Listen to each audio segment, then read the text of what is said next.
Bueno, estamos a toda luz, no hay ningún problema aquí en el estudio. Saludamos a la presidenta del Consejo Nacional Electoral, Diana Tamaín. Presidenta, buenos días, gracias por estar con nosotros. Estamos en pleno proceso electoral. No hay data center nuevamente, no pudieron comprar el data center y van a tener que arrendar equipos a la Corporación de Telecomunicaciones. ¿Qué garantía de seguridad tenemos, de seguridad informática tenemos para las elecciones de febrero de 2023? Buenos días, muchísimas gracias. Sí, usted sabe que el presupuesto fue superior al que Finanzas o que se acordó con Finanzas para estas elecciones. Bordeaba los 109, 110 millones de dólares. Hubo una reducción de 10 millones y en eso tuvimos que sacrificar la adquisición de un data center alterno propio de la institución que no lo tenemos y ahora nuevamente se repetirá el caso de alquilar el mismo, pero brindando las mismas garantías o reforzando más aún que ya estamos trabajando para que el proceso electoral tenga esas garantías de transparencia y de seguridad jurídica y de eficiencia, que es lo que demanda la ciudadanía. ¿Ustedes garantizan que va a haber seguridad tecnológica en el proceso sin tener un data center propio? Sí. Y de paso le pregunto, ¿cuánto cuesta arrendar más o menos un data center y cuánto cuesta comprarlo? Bueno, nosotros garantizamos y ya lo demostramos en las dos elecciones anteriores, no solamente significa este equipo, sino también todos los software de seguridad. Estamos trabajando en eso desde el que se aprobó el presupuesto. Vale recalcar que tenemos el presupuesto para hacerlo. Bueno, los costos no quisiera dar en este momento, no lo tengo, pero para nosotros siempre es mejor tener equipos propios para los respaldos, no solo para los procesos electorales, sino toda la información que se guarda de la actividad misma de la función electoral. Lamentablemente siempre tenemos que estar alquilando, sin embargo esperemos que dentro de lo que nosotros hemos planificado para los próximos 4 años, que está dentro del plan estratégico de la institución, las próximas autoridades puedan tener esos recursos para que sea una garantía de autonomía en el manejo de la información, aunque no esté en riesgo. Sin embargo, siempre es más seguro que sea la entidad la que tenga la posibilidad de tener esos respaldos, no solo de proceso de elecciones, sino de la actividad diaria de la institución.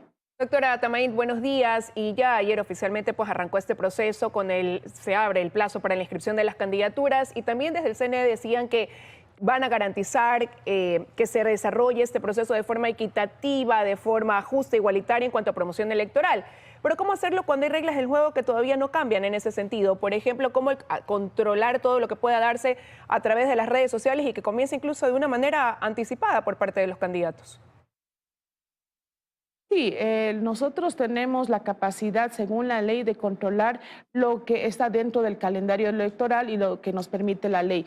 El tema del control de las actividades publicitarias o del pautaje en redes sociales podemos sí controlar en relación a los costos, más no los contenidos y no los tiempos, pues que tenemos un candado constitucional en el que nosotros no tenemos la posibilidad de hacer ese tipo de control. Respecto a una posible campaña anticipada, debo manifestar que hasta que una persona, un ciudadano, no esté calificado como candidato y su candidatura esté en firme, no podemos decir que es una campaña anticipada porque no tiene la calidad de candidato. Sin embargo, se registra y se cuantifica todas esas actividades que se pueden considerar como campaña anticipada para hacer un descuento al cupo que tiene para su promoción electoral. Y en el caso de exceder a ese cupo que se le da al límite del gasto electoral, se pone una denuncia por posible infracción electoral que es sancionado por el Tribunal Contencioso Electoral. Y otra de las cosas que no se vio tampoco en el proceso anterior es que netamente los candidatos que se inscribieron, a propósito de que está abierta esta etapa, sean candidatos que fueron elegidos en los procesos de democracia interna, es decir, en esas primarias, en los partidos y movimientos políticos, pese a que ese es un requisito. ¿Cómo van a hacer ahora para que efectivamente se cumpla con esta disposición?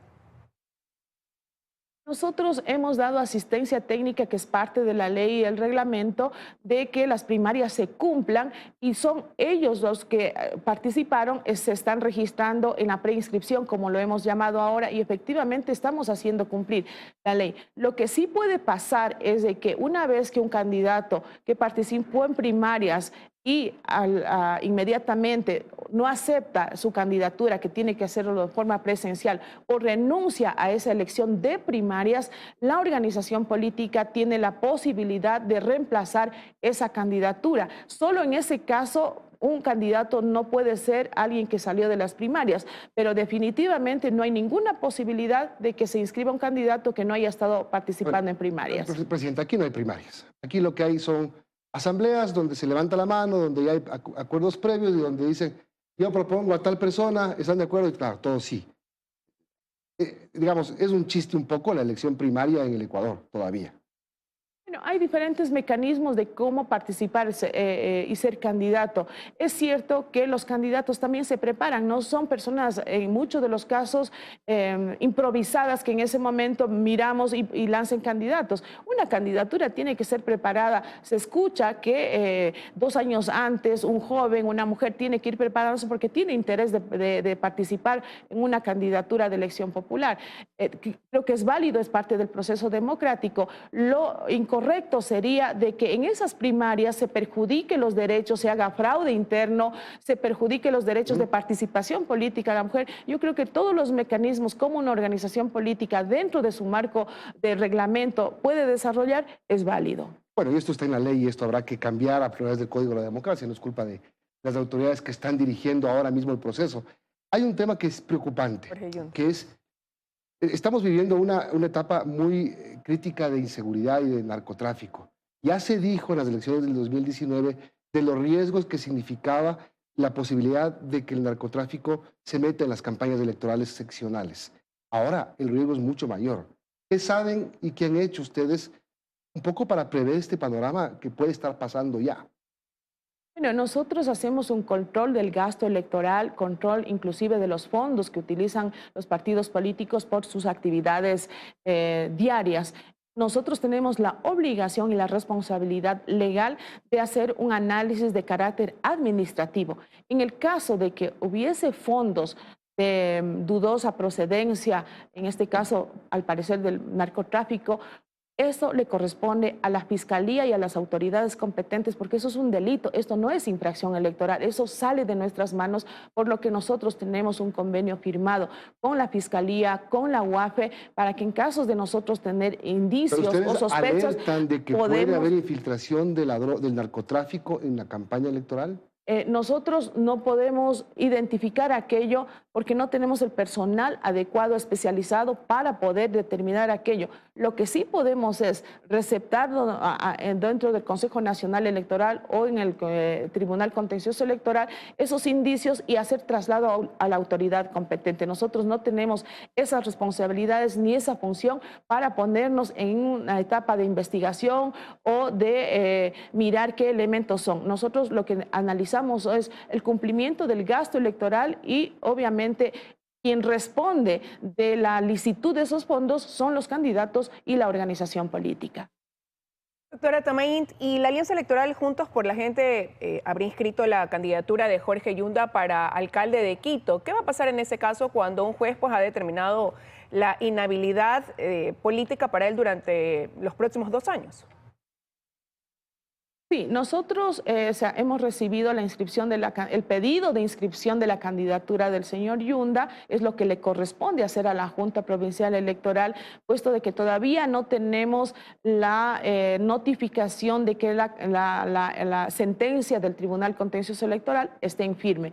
En el caso de que el candidato sea calificado como tal, o el ciudadano sea calificado como tal, esta resolución puede ser apelada, impugnada primero dentro del Consejo Nacional Electoral o también apelada ante el Tribunal Contencioso Electoral. Si en este proceso ya está en firme el retirarle los derechos políticos al ciudadano, ya será en última instancia el Tribunal Contencioso Electoral el que diga si se queda en calidad de candidato o definitivamente se le retira de esa posibilidad.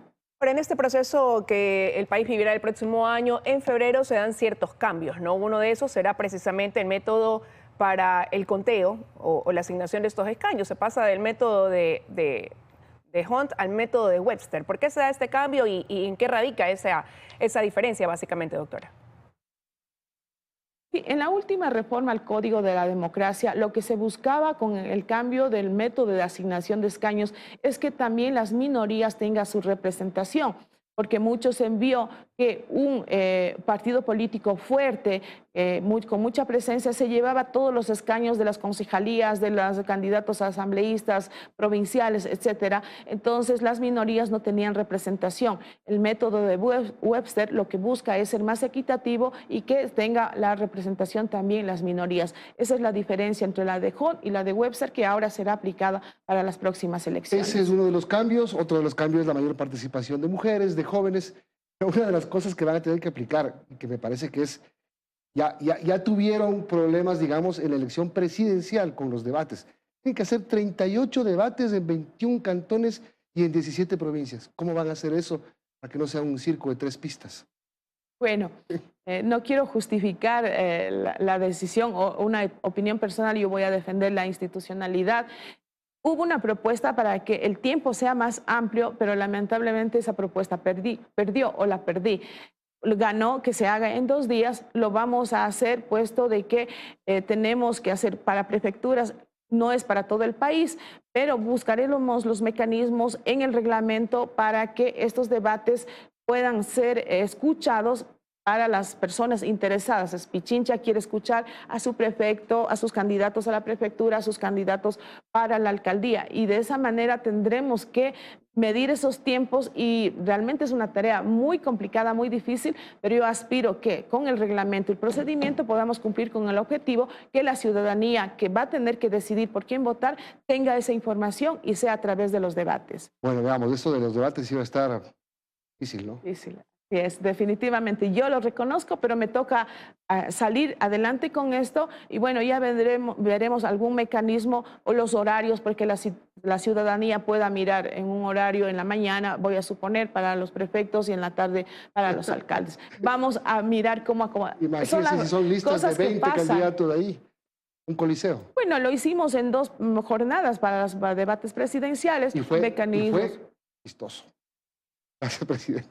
Bueno, sí, así lo califican, pero creo que la mayoría de la ciudadanía vio la posibilidad de escuchar a los candidatos, sus propuestas. El que quiere aprovechar de la mejor manera estos espacios con seriedad, con responsabilidad, lo hace y lo hará muy bien. Ahí sí nosotros de cómo lo utilicen ese tiempo los candidatos, no pero hacemos un llamado para que esto sea una cosa de responsabilidad para que la ciudadanía pueda votar de forma informada. Gracias, presidenta. Diana Tamaí, presidenta del Consejo Nacional Electoral. Vamos a una pausa y regresamos enseguida.